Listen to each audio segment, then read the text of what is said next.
Hey everyone, Jonathan here. Today I want to step back from the normal real estate conversations, interest rates, market headlines, all the noise that tends to dominate our feeds. And I want to talk about something more foundational, something that matters regardless of what the market does next month or even next year. I want to talk to you about stability and how real estate, when approached the right way, can be one of the most effective tools for building both stability and long-term wealth for families, especially right here in the Midwest, because real estate often gets framed in extremes, right? On the one end, you have it's marketed as a shortcut to getting rich, get rich quick. On the other end, it's treated like something that's too risky. Don't touch that thing at all. But for most families, the real goal isn't hype and it's not fear. For most families, it's about building a life that's steady, sustainable, and flexible enough to handle change, right? There's so much going on right now in each one of our lives. And that's the lens we believe real estate should be viewed through.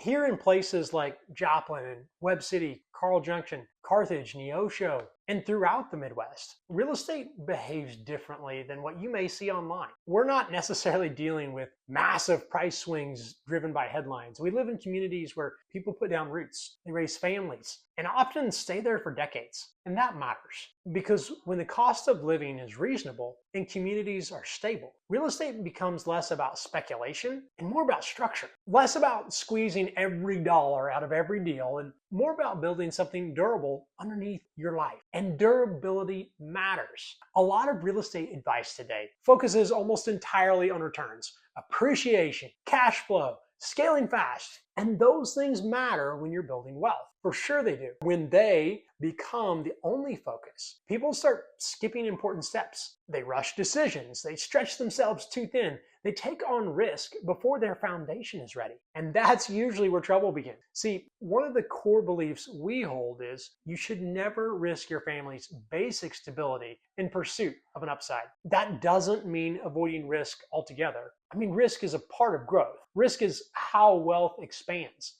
But risk has to be taken in the right order. So before taking on risk, your essentials should be covered. Emergency reserves should be in place. Housing costs should be manageable for your house, right? Your family's needs should be secure. Risk should be layered on top of stability, not substituted for it. And that distinction matters because risk taken without foundation doesn't create opportunity. It creates pressure, and pressure forces people into decisions they wouldn't otherwise make. I personally enjoy learning about different ways to build wealth. I like understanding how deals work, how properties perform over time, how real estate can be used thoughtfully as part of a bigger financial picture. But what I've consistently found, both personally and professionally, is that boring tends to work best. It's slower at first, it's not flashy, it doesn't make great highlight reels, but it allows you to live life now while still building for later. And that balance matters because the goal isn't just wealth someday.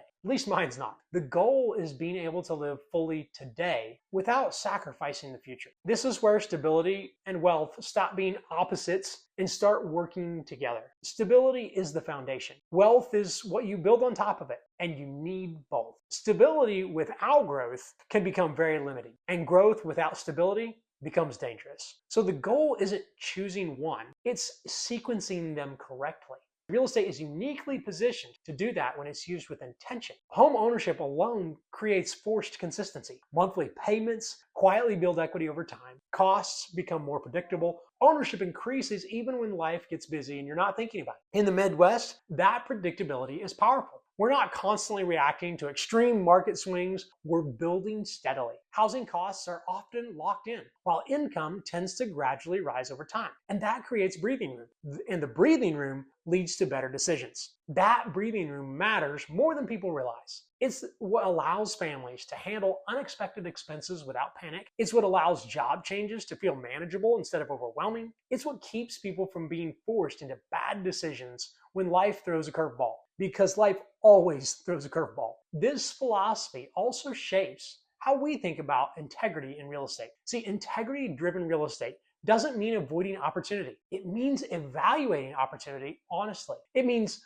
buying what fits your life, not just what the lender says you can qualify for. It means understanding downsides, not just the upsides. It means being willing to say no, even when something may look exciting on paper. We believe counting the cost matters.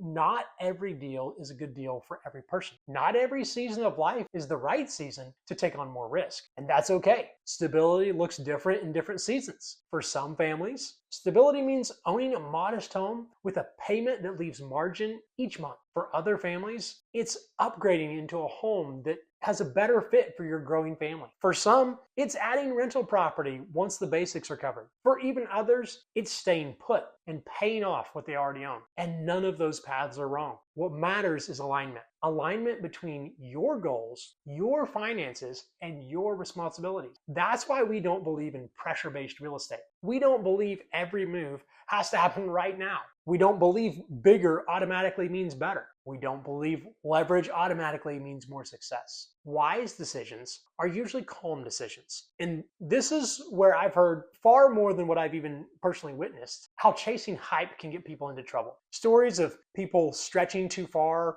of assuming best case scenarios, I've done it, of betting on appreciation instead of planning for normal life. Those stories tend to have a common theme. Risk was taken before stability was secured. Opportunity isn't the problem. Timing and preparation are. Real estate, see, is a powerful tool, but like any tool, it can either build or damage, depending on how it's used. When real estate is used well, it doesn't just build numbers on a balance sheet. It creates options. Options to move when life changes. Options to handle expenses without panic. Options to grow when the time is right instead of being forced to react. And that is the idea of option. That idea of options is especially important here in the Midwest. We live in a part of the country where people value responsibility, consistency, and long-term thinking, where families often stay in the same community for years, where cost of living still allows margin if decisions are made wisely. That environment changes what success can look like. Success here isn't necessarily measured by how fast you scale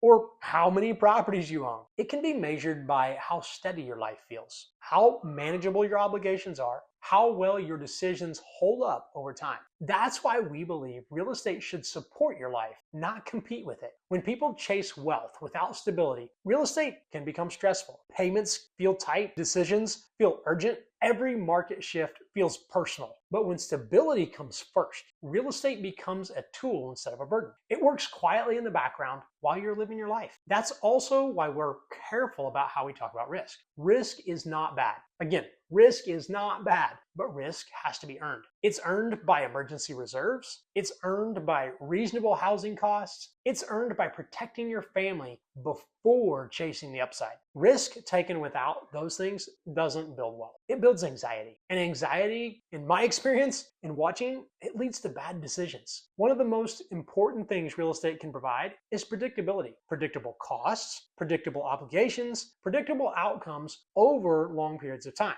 That predictability allows people to invest thoughtfully instead of emotionally. And emotional decisions are where people usually get hurt. This mindset shapes how we approach our role as advisors.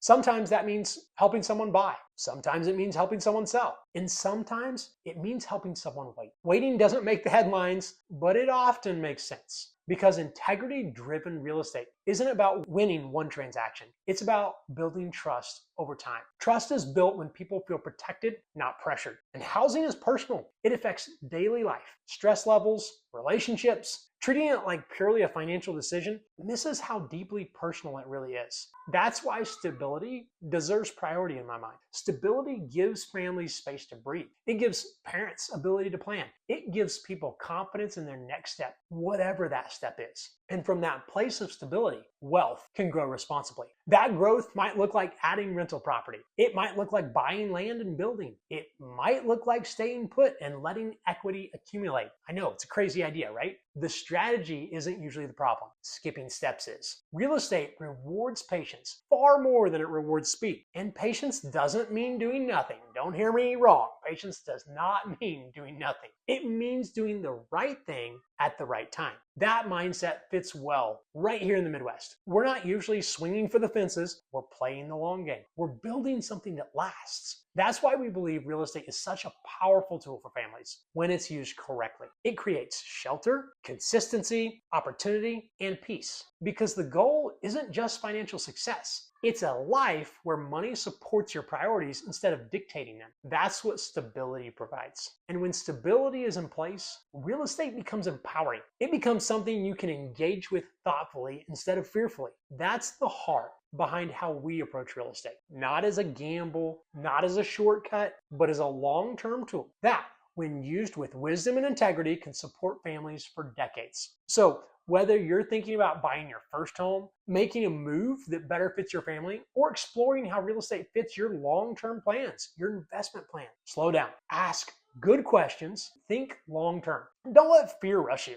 Don't let the hype pressure you. Real estate should bring stability into your life, not take it away. And if your goal is to build both stability and wealth in the right order, real estate can be an incredible part of that journey. If you ever want to talk through what that looks like for your family, whether it's now or years from now, we're always here to help. Thanks for watching, and I will see you in the next video. Can't wait.